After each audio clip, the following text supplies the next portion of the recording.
Morning everybody, how you doing today? There was a really interesting blog post written last week by Barry Fisher at Cisco around the idea of zero trust or lean trust within networks and specifically around network security. And he was calling out basically that zero trust is a misnomer, it's poorly named, and we really should probably be calling it lean trust. That falls in line with Neil McDonald from Gartner, his view around continuous risk assessment, his CARTA strategy, and calling it lean trust. And I totally understand. But I think there's a really important point missing here. But before we dive into that, I want to talk about what zero trust actually is, why it's important, and why we should look at this concept, whatever you want to call it. So it was introduced in 2010 by John Kindervag at Forrester Research, and it was the zero trust architecture. And essentially it's had three main tenets. It said that all resources should be accessed securely, access should be doled out on a need to know or requirement basis, so at least privilege, and that all traffic should be logged and recorded or analyzed somewhere.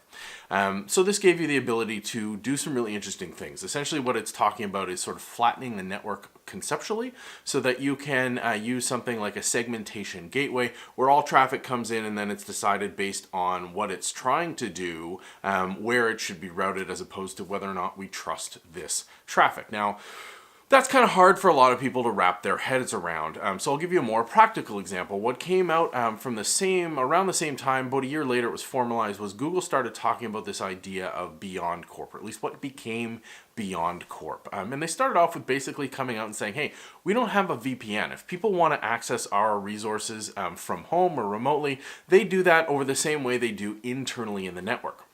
And for most people, this is like, what are you talking about? All of us have to struggle through this ridiculous VPN setup. It kicks off our normal internet traffic. We're now accessing internal resources like we were in the office, but without access to the internet, or at least super slow internet access in a lot of cases.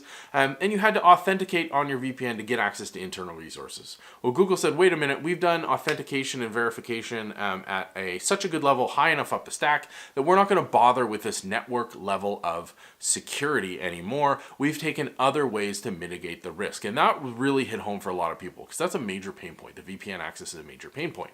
And that rolled in over the last few years. So this has been almost a decade people have been talking about these architectures into what's now called zero trust or lean trust in the Gartner model, zero trust in the Forrester still.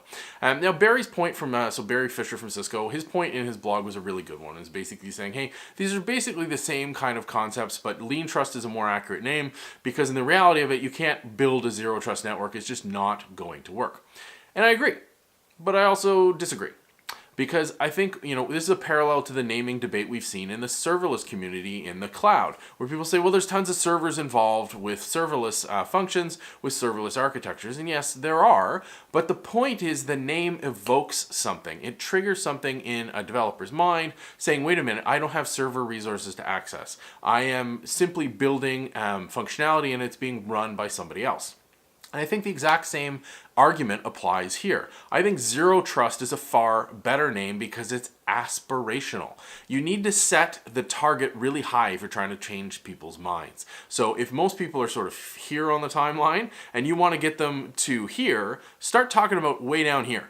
Because people will strive to aim for that and they'll probably meet halfway. And that's really where you want them to be. So yes, we want a lean trust model, but by calling it a zero trust architecture or zero trust network, we're gonna get people to where we want to be because they're gonna shoot for the moon, they're probably gonna miss, and they're gonna land in a more realistic, more pragmatic spot with a ton of advantages. So I really like the name zero trust because I think it's evocative, I think it's aspirational, and I think it's where we need to be shooting for, and eventually we'll get there. In the meantime, lean trust is the reality.